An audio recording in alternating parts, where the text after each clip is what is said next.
Jaya Radha Madhava Kunja Bihari.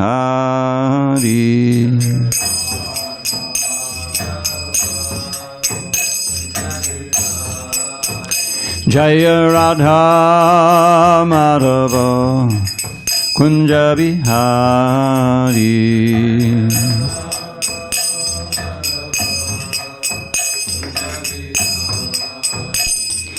Gopi Jana Vallabha Girivaradhari.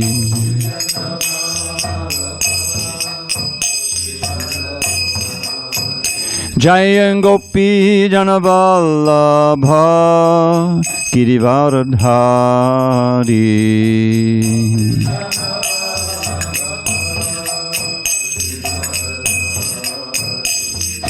Yashodanandana Bhajana Ranjana.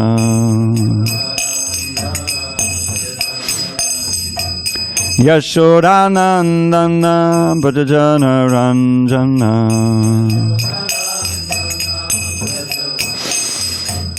Jamuna Tira Vanachari.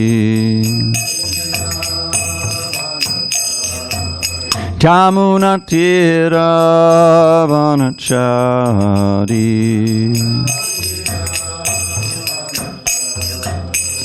Jaya Radha Madhava Kunja Bihari.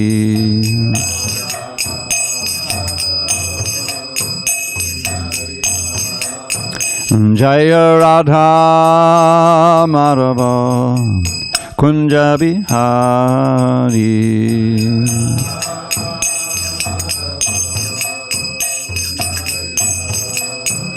Jaya Radha Madhava Kunja Bihari.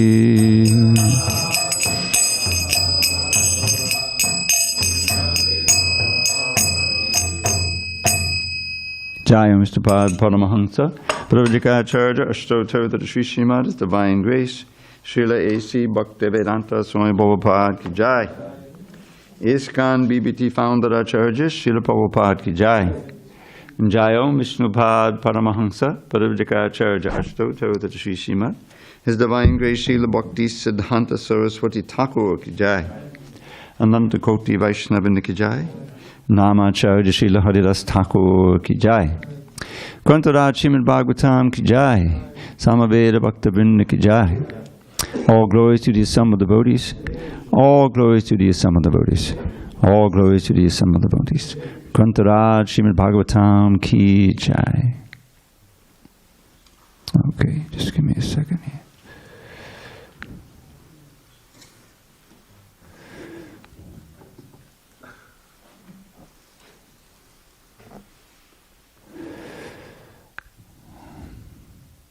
This thing is causing me a little problem, little delay. Okay, now we're done.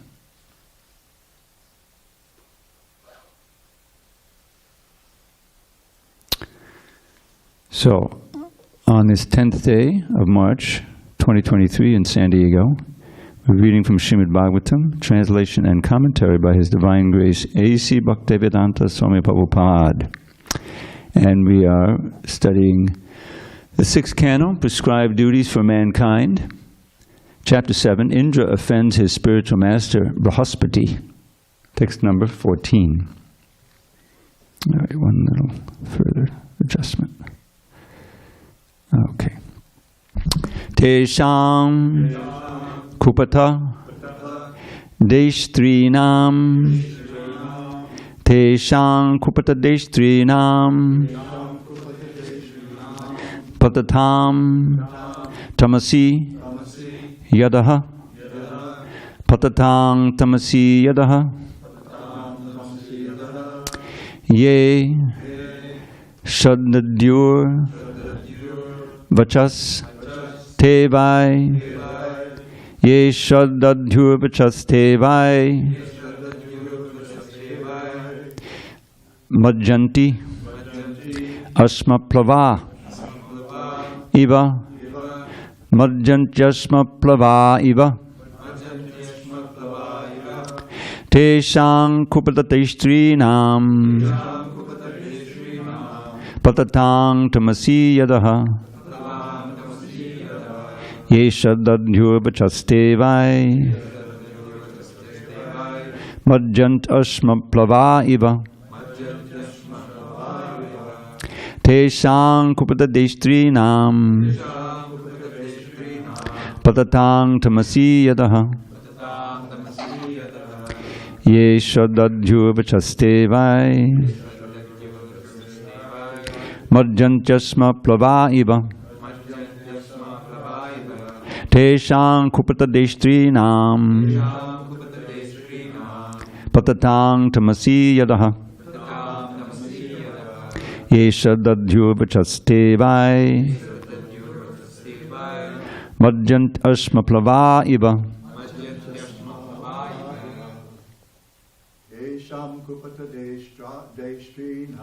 Teshang kupatatestrinam patatang tamasi yadaha Yesha dadhyubachastevai Majjantyasma plava iva Teshang kupatatestrinam patatang tamasi yadaha Yesha dadhyubachastevai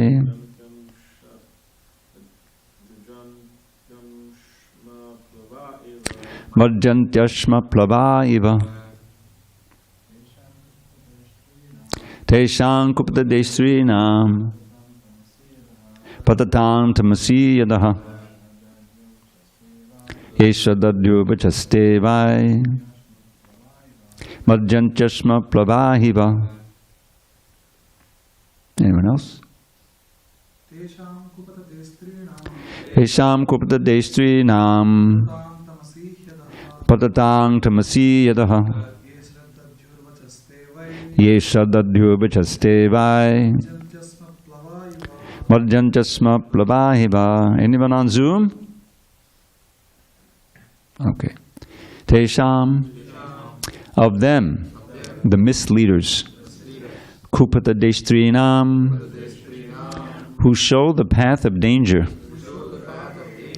Patatam, themselves falling, Tamasi, in darkness, He, indeed, Adaha, down, Yea, anyone who, Shaddadyuhu, place faith in, Pachaha, the words, Te, they, Vai, indeed, Majjanti, sink, Asma plavaha,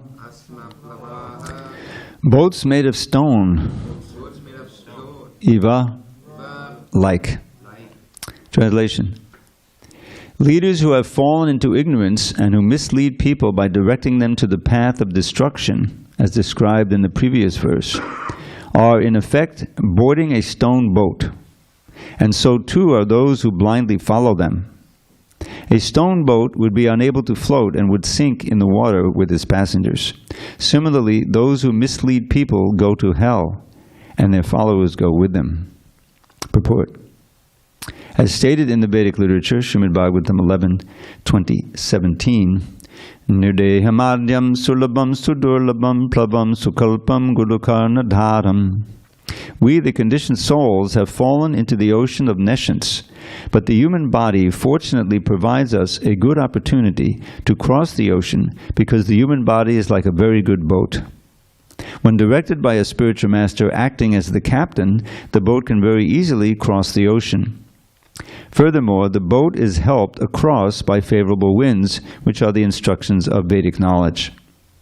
If one does not take advantage of all these facilities to cross the ocean of nescience, he is certainly committing suicide. One who boards a boat made of stone is doomed. To be elevated to the stage of perfection, humanity must first give up false leaders who present boats of stone. All of human society is in such a dangerous position that to be rescued it must abide by the standard instructions of the Vedas. The cream of these instructions appears in the form of the Bhagavad Gita. For one should not take shelter of any other instructions, for the Bhagavad Gita gives direct instructions on how to fulfill the aim of human life. Lord Shri Krishna therefore says, Sarva dharman parityajya mam ekam sharanam braja. Give up all other processes of religion and simply surrender to me.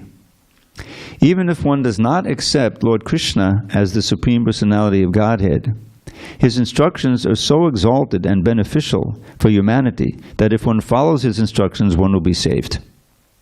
Otherwise, one will be cheated by unauthorized meditation and gymnastic methods of yoga.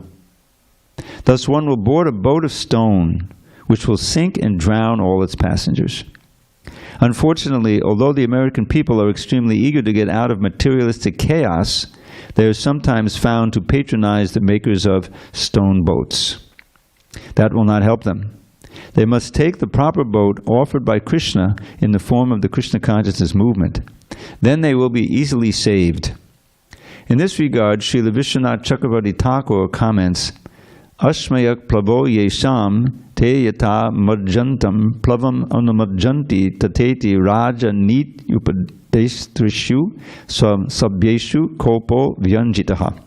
If society is guided by political diplomacy, with one nation maneuvering against another, it will certainly sink like a stone boat. Political maneuvering and diplomacy will not save human society. People must take to Krishna consciousness to understand the aim of life, to understand God, and to fulfill the human mission. Om jnana timurandasya jnanandana shalakaya chakshu unminitam mena tasmai shri gurave namaha. I was born in the darkness of ignorance, but my spiritual master Srila Prabhupada opened my eyes with the torchlight of knowledge. I offer my humble obeisances unto him and to all members of Sri Parampara. So this is Indra speaking, and he is very regretful, right, that he insulted his spiritual master, Brahaspati, and this is a characteristic of Indra that we see again and again. His name tells it all. Indriya, he's overwhelmed by the senses, his good sense. I mean, just consider the pastime that we're most familiar with, his becoming upset when Krishna stopped his sacrifice, right? So, all right, I mean, his sacrifice was stopped, but did that require that he go and drown all the people of Vrindavan? Was that the proper punishment for that offense? In other words, he completely lost it, and which is not unusual. There's a reason why he has eyes all over his body. I mean, it is a Vedic story. He had seduced some goddess, in the kingdom of God, who he shouldn't have, and he was cursed. I forget the details of the story, but he was cursed to have vaginas all over his body, and he pleaded. Was it the Brahma or someone? Who says, "Please, this is too much." He said, "Oh, okay, make them eyes." So that's why he has it. So. And then again, he did this, for when his sacrifice was stopped. And then again, if you know the story, he came before Krishna, and he in a secluded place with Mother Surabhi from the planet of the cows, and he had all these wonderful prayers and begged for forgiveness, and they had an abhishek of Krishna and everything. But then again, when Krishna went to kill Narakasura, one of the reasons was to retrieve the earrings of Aditi, I believe, which had been stolen. And he went there with his wife Satyabhama was riding on Garuda with him. She's pretty bold into the battle. So of course Narakasura was killed, and the maidens were released, right? And then he married them all. There was that pastime. And then he went to return the earrings to the heavenly planets. So he's on Garuda, up they go, he's got Satyabhama there. And he gave the earrings, but Satyabhama, went shopping a little bit. And there were the Parijata flowers. So I said, oh, let me have some flowers here, and we'll give you a whole tree. So we uprooted the tree, put it on Garuda, and Indra said, no, no, no, no. You can't have that tree. It's not supposed to be. You know. So there was a little battle, of course, which he lost, you know. And Shukadev at that time, he says his own opinion of what's going on. He said, just see Indra, he's so foolish, you know, he's uncontrolled. So now again, what is the scene, right? He's sitting there in the kingdom of God, and he's being glorified, the apsaras are dancing, and it's an idyllic scene, and he's on his throne, you know, he's in charge. So, and then his spiritual master walks in. And he doesn't get off the throne to offer him obeisances. Can you imagine? You know, if the spiritual master walks in, you jump, you know, wherever you are, you offer full obeisances and honor and everything like that. So what was Brihaspati's reaction? Who remembers? He just left. He turned on his heel and he didn't berate him, he just left. And so Indra is berating himself now, but then when he tries to find Brihaspati, he can't find him. He disappeared. And so they don't have a spiritual master now, and so they become very weak, the demigods. And the demons find out about it. And this is, I think, when Bali was in charge, isn't that right? And so there's this big threat because they're weakened, and their Shukracharya is advising them, and now they're in a weakened position, you can take over, you know. So anyway, it goes on, this whole pastime. But now there's important instruction here. And Indra's finally come to his senses, and he's speaking good instruction here.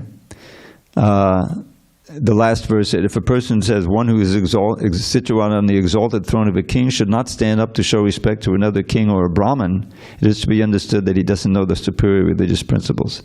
That was yesterday, right? Yes, and then today's verse, it's all about boarding the stone boat, which is a very good analogy. Now there's several important boats. Prabhupada quotes this famous verse that Krishna speaks in the Uddhava Gita, Nirdehamadhyam, comparing the human body to a boat. Sulabham Sudurlabham. It's a very nice kind of a paradoxical. Sulabham means the opposite of Sudurlabham. So how is it both Sulabham and Sudurlabham, right? The human form of body is easily attained because everyone gets one. You have to come. Eventually everyone's going to come up to the human platform. All these little ants and the insects and the trees and leaves, eventually they come up and they'll get a human form. No one gets eternal damnation, although it can seem like a long time. So that in that sense is Sulabham, but Sudurlabham means it's rare. Human form of life, there were 400,000 species, but let's just figure out the count of the human beings. We've reached 8 billion on Earth, and everyone said, oh, it's too much, you know. But in many countries they're saying, oh no, we need more people are stopping to have children. There's a fall off, a demographic crisis in many countries. Because things look hopeless. Why bring child into this world, climate change, you know, and all this stuff, for whatever reason. But 8 billion is nothing. Compared, just go for a walk and you got a lawn there, probably 1 billion or 100 million living entities in that lawn, and there's millions and billions of lawns all over the world. So the point is that it's very rare. Human form of life is very rare. And Lord Chaitanya, in his teaching to Rupa Goswami, he makes it, you know, he's saying who is actually eligible to begin devotional service? Well, Krishna himself says, Manushyanam sahasreshu kaschid jharari siddhye yatatam abhisiddhanam kaschid mam vedi tattva. Out of many human beings, we're going to try to, Prabhupada did not say out of thousands of men, out of thousands among men. He said out of thousands among humankind, human beings. The human beings. Manushyanam does not mean men. Anyway, out of thousands of men, one may try perfection. Of those who achieve perfection, which means basic self-realization, it doesn't mean going back to Godhead. Out of thousands who may understand they're not the body, there's a soul, and like that. Hardly one knows me in truth. So, Sulabham Sudurlabham. So that it's rare to even be interested, especially in this age, in subject matters that we deal with every day. Spiritual life, who am I, why am I suffering, who actually answers that question? And people are staying, even though they're human form, they're staying on the animal platform. The famous phrase, Dvipada Pashu. Who can say what that, you know what? Two-legged animals, exactly. Animalistic human beings.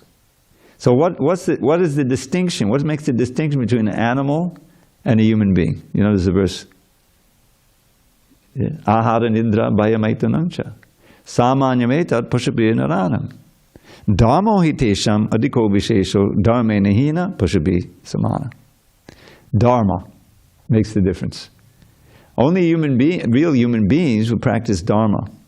And we know from the Bhagavad Gita, from the Bhagavatam, that real dharma, Prabhupada explains this term. Dharma has each Sanskrit word has a root. So, little word. This one is dri. It's the same root for dhari, giridhari. It means to sustain or hold up. So the dri means, dharma means that which is your essential quality. Like dharma of a chair. I always give this example. This dharma is a nice chair, nice benches. Thank you very much, Joseph. Sturdy benches. So what's the dharma of a bench? You sit down on it, and you can sit nicely. And it's comfortable. Put those nice cushions on, which perfectly match the color here. I'm sure Maharaj helped me match that color. So the dharma, the benches are following its dharma, and these cushions. By the way, I wanted to remind everyone. No, I don't think you probably know, Maharaj. You've been here so long. Where did these cushions come from? Yamunapati. He's the one who had the idea of these cushions, and he had them made. This is not going back 30 years. These are excellent cushions. You won't find these in every temple of ISKCON. If you travel, there'll be something to sit on, but it's not as comfortable as this. So next time you see him, thank him. It's a wonderful addition to the temple. So that which sustains, that which is one's essential quality. Dharma of a chair is that it holds you up. You sit down in a chair, it collapses. It's not a chair. It's not a real chair. It's a fake chair, right? Who sabotages the chair? So the real question is, what is our dharma? What is the real essential nature of the human being, of the soul in general, and the human beings we can actually understand? It's to serve God. When we stop serving God, we continue to serve, but we're not serving, we're out of our dharma, and therefore it's causing us suffering and pain. If you're actually in your dharma, then that's wholesome, and you're moving toward perfection. So we learn from my favorite section of Bhagavatam, first canto, second chapter, beginning text 6. The sages in Naimisharanya asked Sutta Goswami, what is that dharma by which the soul can actually be happy, actually be satisfied? Because varnashram dharma, as it's practiced today, doesn't make you happy because it's corrupted. It's not really the dharma, varnashram dharma, that Krishna talks about in the Bhagavad Gita and the Bhagavatam in great detail. So, savai sang paro dharma yato bhakti rahokshade ahetukya pratita yayat masupasidati. This is the dharma that can make you fully happy. That dharma which engenders pure devotion to Krishna, characterized by being unmotivated, means no personal motivation, and uninterrupted, excuse me. Ahoituki apratayataya masupasidati. Who is that bhakti unto? Adhokshaja. It's a name for Krishna. It means the transcendent Lord. It's interesting that this name is used often when you're talking about beginning devotional service. Because you don't know much about God, but if you have faith, then that there's a transcendent person who is the source of everything, then you can begin devotional service. So this verse is not a name at Hokshaja that the Brijbasis are going to sing. It's not a Vrindavan name. Prabhupada explains this in several lectures. Ada Aksha Ja. Aksha Ja always means birth, like Janma. So Aksha is eyes or all the senses. That knowledge, which is born of the senses and the mind, in other words, relative knowledge, ascending process. Krishna pushes that down. In other words, he's beyond all that. You can't know him by that you have to know him by revelation. So that dharma, which engenders pure devotion, bhakti to adhokshaja, and which is unmotivated, means no personal motivation. This word unmotivated always, I would think, requires explanation, because of course we're motivated. I mean, why we get up in the morning? You're motivated. But if your motivation is to please Krishna, that's called ahoitaki. You don't have any personal, material motivation. That's called ahoitaki. And to really satisfy the self, it has to be continuous. Because as soon as you're away from that, you're in Maya, right? And then you're going to suffer. So that's what Dharma is. And so if one is not practicing the Dharma, then he's no better than an animal. But eating, sleeping, mating, defending. This verse says we share those with the animals. But what makes human life better is if we are actually situated in real Dharma. Then there's a distinction. So, nirdeham adyam sulabham sudurlabham. The nirdeham means the human body. It's literally the body. He's talking about the body as the boat. Gross and subtle. Sulabham sudurlabham. You automatically get it, but they're rare. Plavam, it's a boat. Plavam sukalpam, very nicely constructed by Krishna. Right? It's suitable. We have ears, eyes, we have everything, we can serve Krishna. Sukalpam Guru Karnadaram. Now for the boat, it's one of those old skippers, you know, that just runs by the wind. No motors on it. So you need a captain of any boat. Who is the Guru, the spiritual master, preceptor, is the captain of the boat. But you also need favorable winds. And Krishna is speaking this verse, and he says, My words in the Vedas, and Bhagavad Gita, Bhagavatam, all those are Krishna's words. These are the favorable winds. So now you've got the nice boat, you have the captain, you have the favorable winds. Puman bababdim nataretsa atmaha. With all of these facilities, if one doesn't take advantage of this boat and tries to enjoy sense gratification, he's committing spiritual suicide. Atmaha, alas. So that's one boat. Now, there's another boat, Krishna's lotus feet, this famous verse, right? Samashitaye padaballabhaplavam mahatpadam punna yasho marade pavambudi vatsapadam parampadam padampadam yadvipadam natesham. You have to be deaf not to hear the poetry in that Sanskrit. Probably love that verse. So this one is also very important. That the boat of the body, you know, is taking shelter of the boat of the lotus feet of Krishna. So he says, Samashita, full shelter. Ye padapallava plavam, very poetic. So pallava, the plava is the boat, and the pallava here means the lotus feet of Krishna. Padapallava plavam. Mahatpadam, this has two meanings, where the Mahatmas take refuge, and also where the Mahatattva takes refuge. The whole universe is resting on Krishna. And he continued to describe him, punya yasho. Just by glorifying him, you get piety. You become pious. Murari, Krishna, the enemy of the Muradevan. Then the result of taking shelter of that boat is, it's interesting, then you don't need a boat anymore. It says, Bhavambudir, the ocean of Bhava. It's important to know what this word Bhava means. It's not Bhava, it's a whole different word. Bhava means to become, literally. And it has come to mean become born, old and sick and die. In other words, birth, old age, and death. This is Bhava, Bhava Sagara. We're in this ocean of birth and death, old age, and disease. And we're going to be rescued. So if we're in the ocean, we need a boat. So the suitable boat is Krishna's lotus feet, service to Krishna. Bhavamudir vatsapadam. That ocean shrinks down to the water contained not in a cow's hoofprint, but a calf's hoofprint. Even smaller. So what do I need a boat? You can just cross over it, you know. Vatsapadam, parampadam. So, and then you go to the supreme abode. You're at the supreme abode, just crossing over that. In other words, it's easy. It's the easiest path across this ocean of birth and death.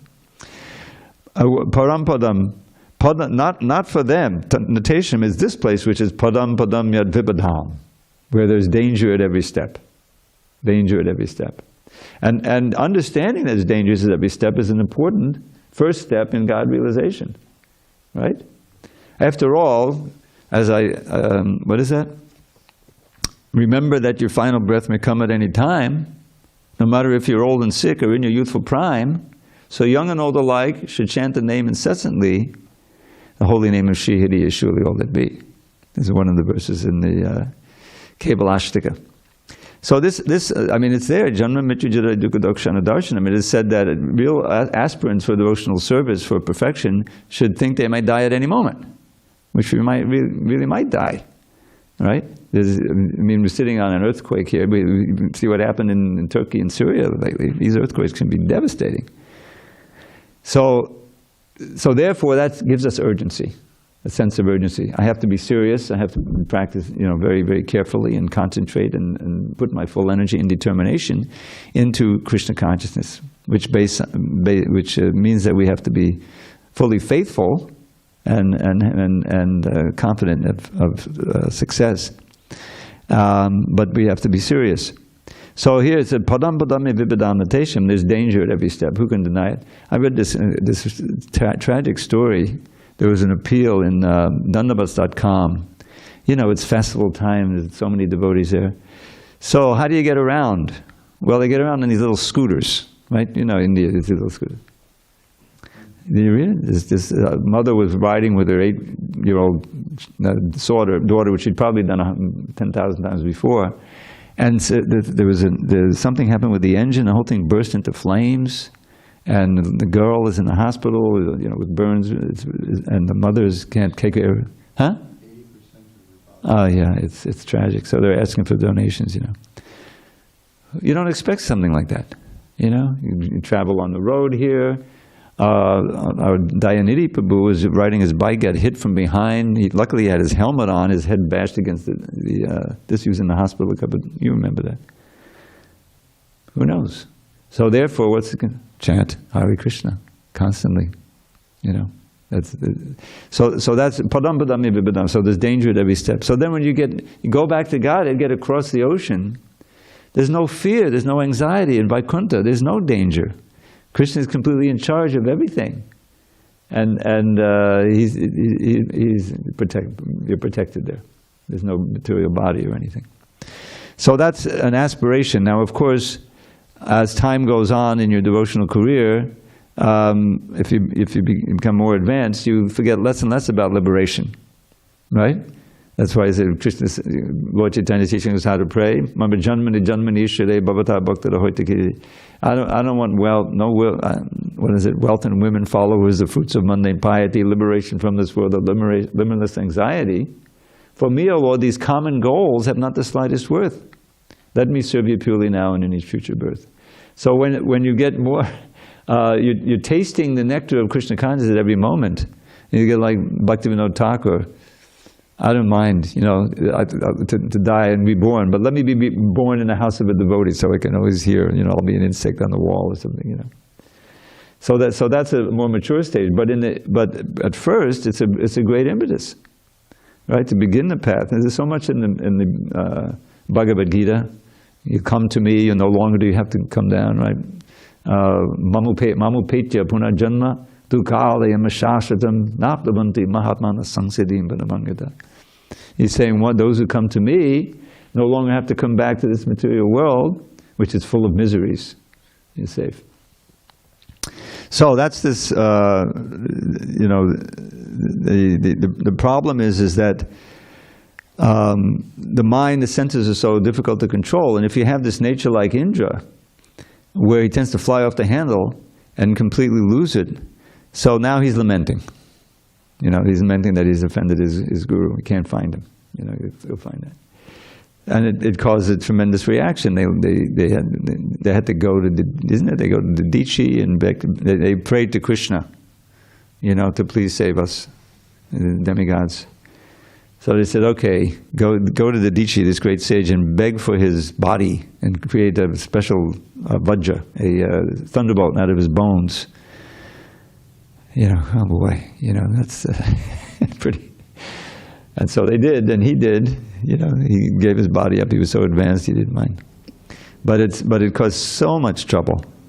This one thing. This is a very important lesson to be aware always of the etiquette. Vaishnava etiquette is so important, and show respect to respectable people and honor the guru and sannyasis and in that way, you won't have to deal with offense and its ramifications. And that's one of the important things we learn. When you read the Nectar of Devotion, right, you're going to come a whole list of offenses to be avoided, isn't it? The deities, right? And sometimes we have guests, people, that sitting like this. They're not used to sitting on the floor, right? And sometimes after the class, I usually don't embarrass. I say, there's a quote in the Nectar of Devotion that says you shouldn't sit that way in front of the deities. So, they may have read it years ago, I forgot. But there's 64 of them. And there's a wonderful book, I think, that Bhakti Swami compiled, Vaishnava Etiquette, or maybe it was done in Chaupati, which I have as a PDF. You can read it. It helps very much to elevate the atmosphere when we follow the etiquette, important etiquette. It's part of the Dharma. It's part of the Bhagavad Dharma. And because every day we say, the 10 offenses, and one of the main offenses is, offending the devotees who have dedicated their lives to propagation of the holy names. It's not just the guru, it's not just the leaders, but it's everybody. And, everyone is here dedicated their life. So, apart from offending, we should know the positive things to do. Then we can consult the Nectar of Instruction. Right? Dadati pati gunnati, guyamakati pachati, bhunte bhojayate chaiva, sadbudham pati lakshanam. Giving and receiving gifts, inquiring confidentially, revealing one's mind, and what was it? And giving prasadam, and accepting prasadam from devotees. Which is pretty easy, because there's usually some prasadam left over there. You can take some prasadam and give it, like that. So anyway, that's because the thing is, if you allow the modes of nature to enter into your mind too much by not strict, sadhana, you're not performing the purification process properly, then those modes can induce you to do something that you then regret. This is the thing. Oh, why did I do that? I just offended so and so, or whatever, or I offended Prabhupada by doing this. And so you don't want to be in that position. I mean, the extreme example is here. He totally offended. I mean, can you imagine? He's sitting on his throne, enjoying, and his spiritual master comes in. It's such an instructive thing. Don't let your opulences or chances for sense gratification, something confuse you or cover your intelligence so much that you're liable to commit offense, because that's how offense comes about. That one of those wonderful verses in the Bhagavad Gita, which describe dhyato vishayan pangsal sangasteshu bhajayate sangat sanjayate kama kama kroda bhajayate kroda bhavati. This is the progressive degradation of the soul. So that can happen pretty quickly. If you allow yourself to meditate on the object of the senses, then you can develop attachment. And then you find yourself fighting your attachment, trying to forget, fighting your attachment. And so there's always a price to pay. It may not result immediately in some horrific offense, but you're slowing down your progress. So what's the solution? Those two verses end with a complete destruction. You get angry, you lose your memory, and then you lose your intelligence, and then you're lost. So the instruction, how to avoid it, is the next verse. Raga dvesha vimuktais vishayan indriyais atmavasya videyatma prasadam adhigacchati. I think the key phrase is videyatma, by following the regulative principles of freedom. It's almost like a paradox, right? Regulative principle means hold back, but it gives you freedom. It's freeing the soul from the thrall of material energy. So this says that raga dvesha vimuktais, if one can be free of raga, even when the senses, free of attachment, even when the senses are amongst the object of the senses. I like to give this example because Harinam, we used to do more Harinams. I remember every Friday night we go out on Harinam, and then New Year's Eve was always a special one. Maybe you went on many of those, didn't you? So there's that. And I remember one kirtan, and I happened to be leading, so I'm in the front. And we were absorbed in the holy name, and so many people come down on New Year's Eve that you never see before. It's so crowded, people come for once a year, they come to Harinam. So there was a whole passel of scantily clad ladies who were like right in front of us, and we had to stop for the light, So here are the devotees who are chanting, and but it wasn't like, you're losing it because you're absorbed in the holy name. And really it's kind of, you felt sorry for them. That they felt they had to dress this way in order to attract the opposite sex and everything. But you felt protected. Another instance like that, this is way back when I was in Philadelphia in the early 80s. We used to go down to State Street, downtown Philadelphia, and they had a whole square there. There was no traffic, but it was all, pedestrians. It was like a park and a lot of businesses around it. So one of the businesses was a bakery, and they would pump out the baking smells into the square. And it seemed like whenever we went down, they were making chocolate chip cookies or something, And it was, materially very attractive. But immediately you're chanting, and you think, no, that's not offered, that's not, And so the desire is cut, No, I'm not tempted, I'm not going to go buy any cookies, And then you just keep chanting. So that's the way Krishna consciousness can protect you. It can protect you against the train of thought that leads to degradation. No. Chant, let me chant this verse or concentrate on my rounds.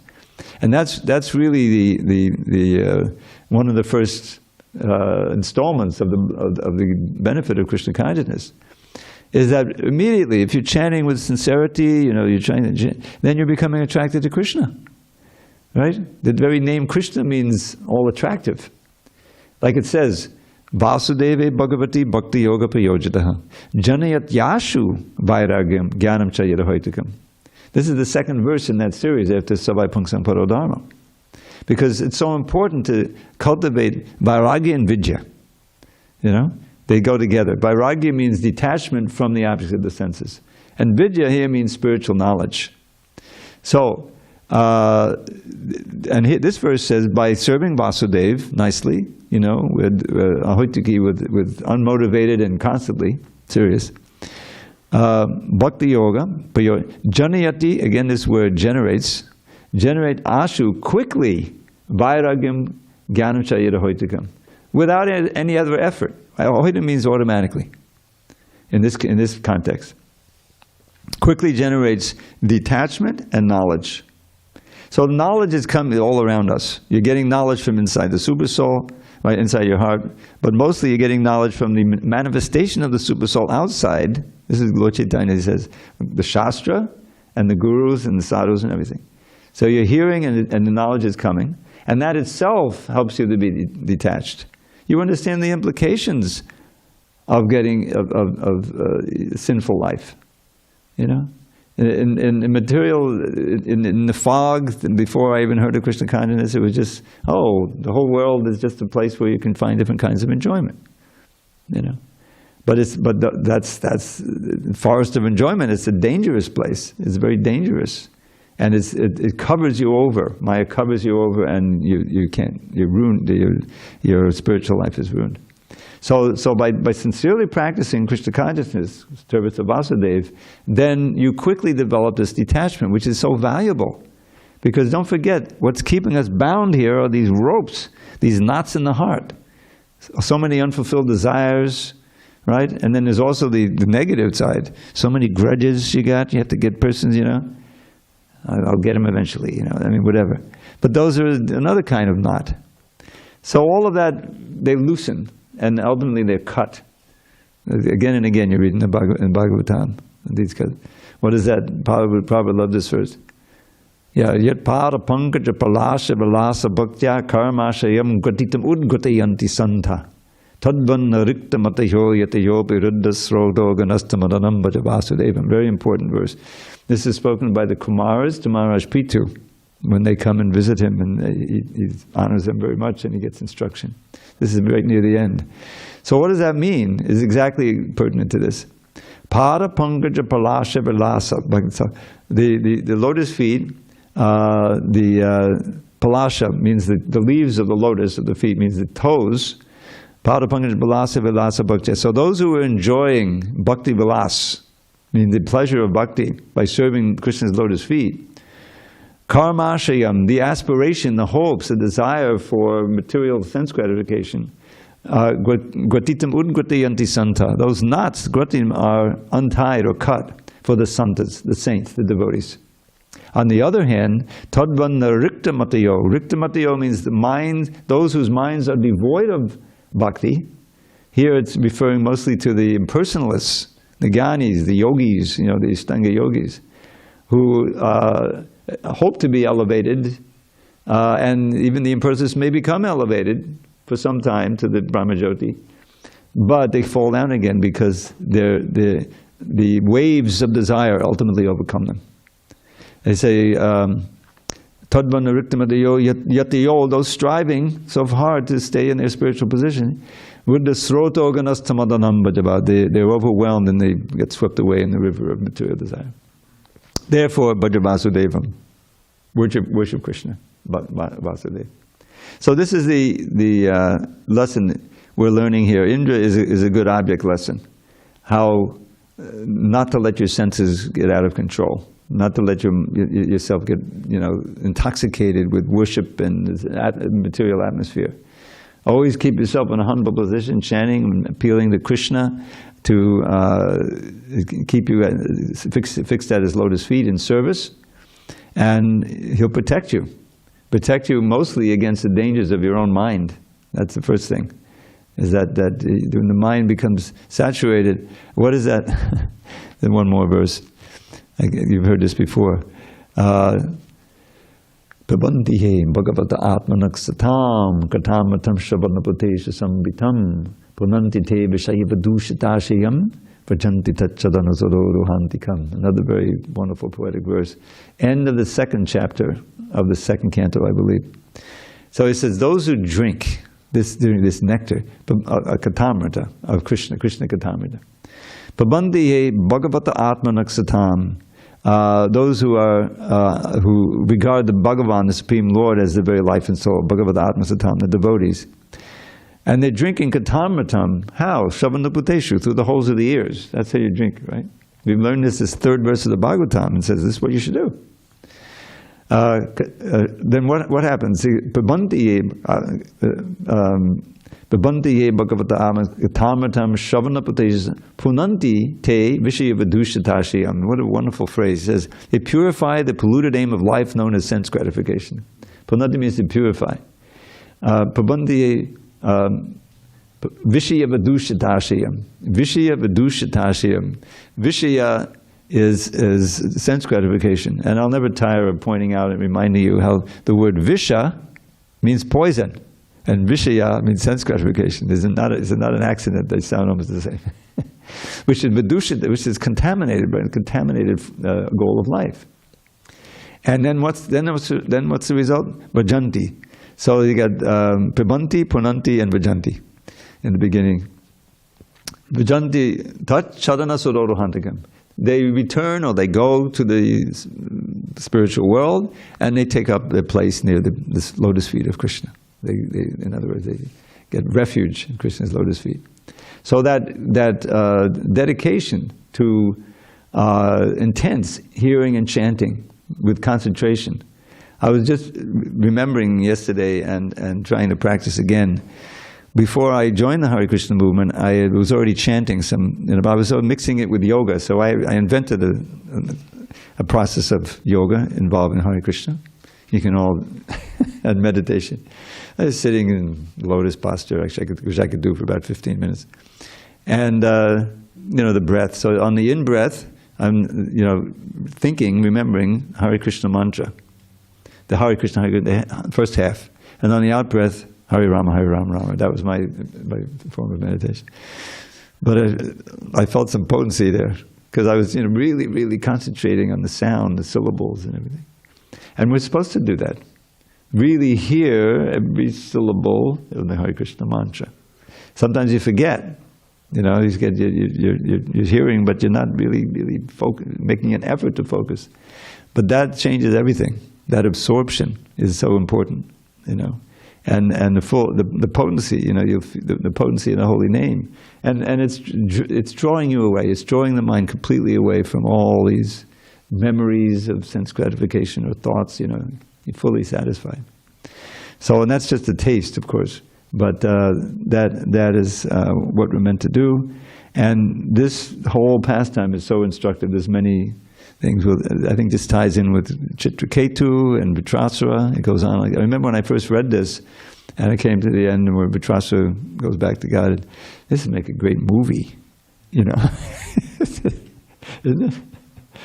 I mean, you got Chitraketu and his lamentation.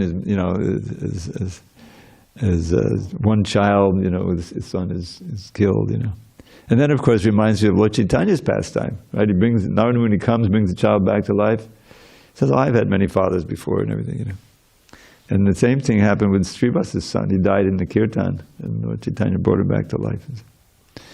So anyway, this wonderful literatures are a life force, sustaining our life in spiritual, in Krishna consciousness. So, I've gone on and on. Any questions, comments? Okay. Dvija Mani. So in the verse of Bhagavad Gita about that in this endeavor there's no loss and diminution, and Bhakti there's no loss and diminution. Mm-hmm. What about for the Gyanis, if they practice studying the Vedanta and discussing that among each other? Is there going to be some loss? Will they forget what they've accomplished? I think they can, because it's Krishna who's promising the no loss or diminution. And without that shelter of Krishna's lotus feet and his special attention to his devotees, then you're not protected. So you can definitely lose, and get completely entangled. I mean, we've seen, practically speaking, there's so many bogus yogis over the years. They're still around. Now they make big splash on internet, So, but without the purity and the bliss of Krishna consciousness, is so tempting. The money, the women, they're looking up to you as God. You're claiming that you are God, maybe, and eventually, and it practically, you can see every one of them. They get into a sinful life. So where's the protection? So it's bhakti that will protect you from the most the fearful type of danger. That is what the word bhaya means both fear and danger in Sanskrit. You look it up, because it's this phenomenon. You have the word gati. We sing it in both songs, samsara songs and also the Guru Puja song.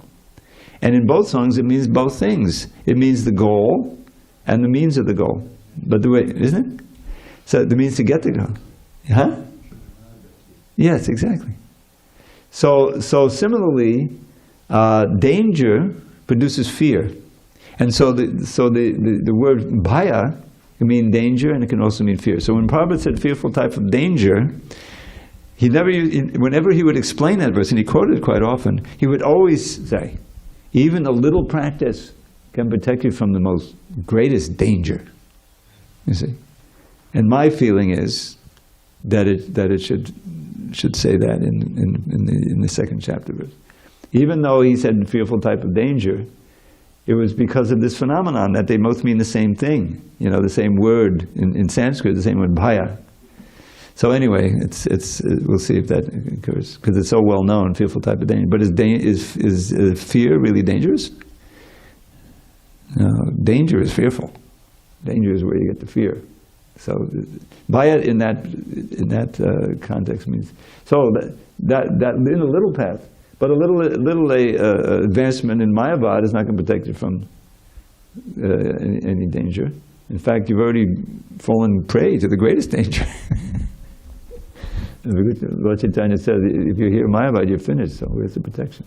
It doesn't protect you, but does that mean that it's a path of your progressive path onto bhakti? No, not necessarily. If you are fortunate enough to get the mercy, like Lord Chaitanya meeting Prakashananda Saraswati or something, or you have to leave that path.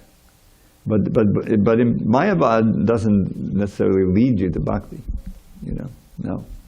You have to be fortunate enough to meet a powerful preacher who can crush your arguments and so forth. Oftentimes it just leads to rebirth. The very, very few, Aruha Kritrena Parang Padang, Kritrena itself says it with great austerities can rise up to the Parampada, means Brahma Bhuta. And for some time you may stay there, but it's not fulfilling. It's not your ultimate dharma to just be. We have the form. We have activities in relation to Krishna. All of that is denied, and so you come down again. And when you come down again, yes, okay, we start a hospital, but then you're in the material world, in the modes of nature. It's not protecting you. But what about that understanding that if you're situated in bhakti, that means that you perform all the necessary austerities and studied all the Vedas? How does that? If you're chanting the holy name, well, yeah, but it doesn't mean that you've gotten into this impersonal, cul-de-sac. It's one thing to worship the demigods and to go to heavenly planets, and then you come back down again, and you can pick up, and if you get the mercy. But it's not.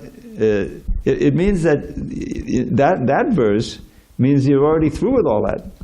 In other words, you've done that, been there, done that, but that wasn't fulfilling. Now you finally come to chanting the holy name, and you're not going to give that up.